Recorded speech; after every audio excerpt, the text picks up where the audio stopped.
স্বামী বিবেকানন্দের জন্মদিনে তারই বাসগৃহ, যেখানে নরেন্দ্রনাথ থেকে বিবেকানন্দের উত্তরণ ঘটেছিল, সেখানে দাঁড়িয়ে যুব সমাজকে কোনো বার্তা দেবার মতো ধৃষ্টতা বা উদ্ধত্ত কোনোটাই আমার নেই। আমরা বিবেকানন্দের পারস্পর্শে আজকে শুধু একটাই প্রার্থনা নিয়ে এসেছি, যে স্বামী বিবেকানন্দ পরাধীন ভারতবর্ষে একটা অর্ধমৃত জাতিকে পুনর্জাগরণের পথ দেখিয়েছিলেন, যিনি ভারতীয় অস্মিতা, ভারতীয় সংস্কৃতি, ভারতীয় প্রাচীন ঐতিহ্যশালী একটা জ্ঞানের বহমানতাকে পৃথিবীর সামনে তুলে ধরেছিলেন। আজকে সেই কলকাতা, সেই সিমলা স্ট্রিট, সেখানের রাস্তায় কান পাতলে দেখা যাচ্ছে কলকাতা কষ্ট পাচ্ছে, কলকাতাও কষ্ট পেতে পারে। রামকৃষ্ণ পরমহংসদেবের সামাজিক বহুত্ববাদ,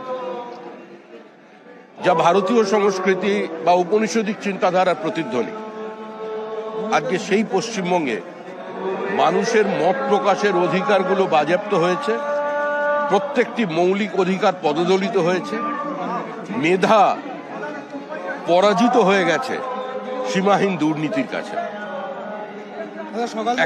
এই আধিপত্যবাদের বিরুদ্ধে, এই প্রতি ক্ষেত্রে রাজনৈতিক হস্তক্ষেপ, একাধিপত্য প্রতিষ্ঠা, সংবিধানকে খুন করার যে প্রচেষ্টা চলেছে, আজকে তার বাইরে বেরিয়ে আসতে হবে। স্বামী বিবেকানন্দ বলেছেন, গর্ব করে বলো আমি হিন্দু। আজকে সেটাই চ্যালেঞ্জ হচ্ছে রাজ্যে।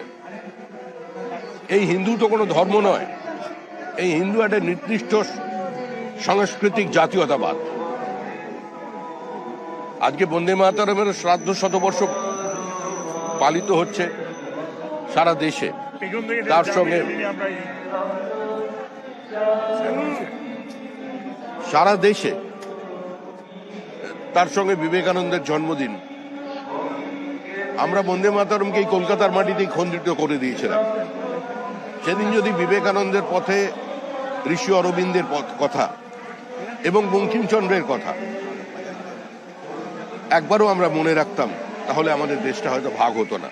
আজকে পুনরায় আমাদের সমাজ, আমাদের মেধা, আমাদের অধিকার, আমাদের কর্মসংস্থানের দাবি আজকে প্রশ্নচিহ্নের মুখে। আজকে সেখানে দাঁড়িয়েই আজকে এই দুর্নীতি, ভ্রষ্টাচার এবং লুটেরাদের বিরুদ্ধে যুব সমাজকে সংগঠিত হতে হবে। আমি একটা কথা বলতে পারি, অভিষেক বন্দ্যোপাধ্যায়ের ছবি দিয়ে পোস্টার, বিবেকানন্দ কোথাও কি হারিয়ে গেলেন? অভিষেক বন্দ্যোপাধ্যায় ওপরে চলে এলেন, তৃণমূল কংগ্রেসের একাধিক সর্বত্র পোস্টার দেখতে পাওয়া যাচ্ছে। না, এটা দেখুন, তৃণমূল কংগ্রেস যাকে যেভাবে দেখে, কেউ যদি ভালোবেসে স্বামী বিবেকানন্দের মধ্যে কাউকে দেখতে পায় বা বিবেকানন্দের সমতুল্য করতে পারে, তো আমারই চেতনারই রঙে চুনি উঠলো রাঙা হয়ে, কেউ বিবেকানন্দ হয়ে গেলেন। আগে একজন মা শারদাও হয়েছিলেন। কিন্তু আপনাদের দলীয় যে পতাকা বা দলীয় গেরুয়া যে ধ্বজ, বিবেকানন্দের নাম দেওয়া যে পোস্টার, সেগুলো ফেলে দেওয়া হয়েছে বলে আপনাদের দলের কার্যকর্তারাই সকাল থেকে অভিযোগ করলেন। এটাই তো স্বাভাবিক, এটাই তো হবে। এর থেকেই মুক্তি চাইবার জন্যই তো বিবেকানন্দের কাছে প্রার্থনা জানাতে এসেছি। বিবেকানন্দকে নিয়েও যে রাজনীতি করা যায়, বিবেকানন্দের জন্মদিনে তাকে প্রণাম করবার জন্য কারোর অনুমতি নিতে হয়, এটা তো আগে ছিল না, এখন শুরু হয়েছে। তো কি মনে হয় সকাল থেকে যে তরজাটা চলছে সেটা নিষ্পত্তি করে? তার মানে কি এটাই আপনার রণকৌশল? আপনি এলেন এবং সৌজন্য সরকার প্রথম থেকে একটা তর্ক বিতর্ক। সৌজন শশী পাঁজা আমার পরিচিত, তিনি একজন মন্ত্রী, রাজনৈতিক কর্মী, একজন চিকিৎসক। আমি কিছুদিনের জন্য তার সময় বিধায়ক ছিলাম, তাকে দেখা হলো, অনেকদিন পরে দেখা হলো, নমস্কার করলাম। এর মধ্যে রাজনীতির আবহাওয়ার পরিবর্তন কোনো কথা বলা তো উচিত নয়।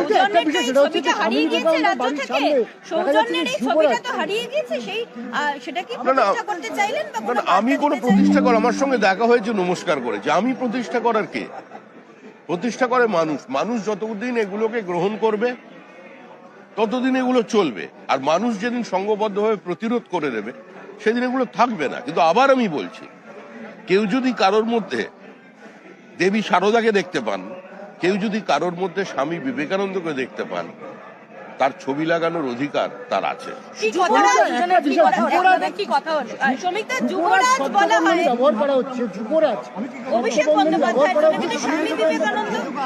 না, এর মধ্যে কোনো অন্যায় নেই, কারণ পশ্চিমবঙ্গে তো এখন এই মুহূর্তে একটা মধ্যযুগীয় ওই সুলতানি রাজ চলছে। তো স্বাভাবিকভাবেই উত্তরাধিকারীর নামের আগে যুবরাজ শব্দ বসবে, এটাই স্বাভাবিক, না হটাই অস্বাভাবিক। মেদিনীপুরে তৃণমূল কংগ্রেসের কর্মীরা অমিত শাহ জিন্দাবাদ এই স্লোগান দিতে শোনা গিয়েছে। তারা সমস্বরে বলছেন অমিত শাহ জিন্দাবাদ। কোথায়? মেদিনীপুর। অমিত শাহ আমাদের পার্টির নেতা, তাকে জিন্দাবাদ ধনিয়ে দিয়েছে। তৃণমূল কংগ্রেসের কর্মী সমর্থকরা বলছেন, তৃণমূল কংগ্রেসের কর্মী সমর্থকরা অমিত শাহর নামে জয়ধ্বনি দিয়েছে। কোথায়? মেদিনীপুরে। আমি জানি না। এখন দেখুন, পতনের সময়, চলে যাবার সময় অনেক অন্তর্ঘাত হয়, গুপ্ত হত্যা হয়, একে অন্যের বিরুদ্ধে কদর্য বিষোদ্গার হয়। আবার অমিত শাহকে টেনে আনছেন এর মধ্যে কেন? ভেবেছেন অমিত শাহ? স্তরের কর্মীরাও আপনাদের দলীয় নেতৃত্বের নামে স্লোগান দিচ্ছেন। আপনি একটা সময় বলেছিলেন কেউ ভোটার কারণ নির্দিষ্ট হয় না। আপনি সমস্ত দলের তৃণমূল স্তরের কর্মীদের আবেদন জানিয়েছিলেন। 26-এর আগে কি মনে হচ্ছে হাওয়াটা তাহলে ঘুরতে শুরু করলো? এই সরকারটা চলে গেছে, পশ্চিমবঙ্গে এই মুহূর্তে সরকার নেই।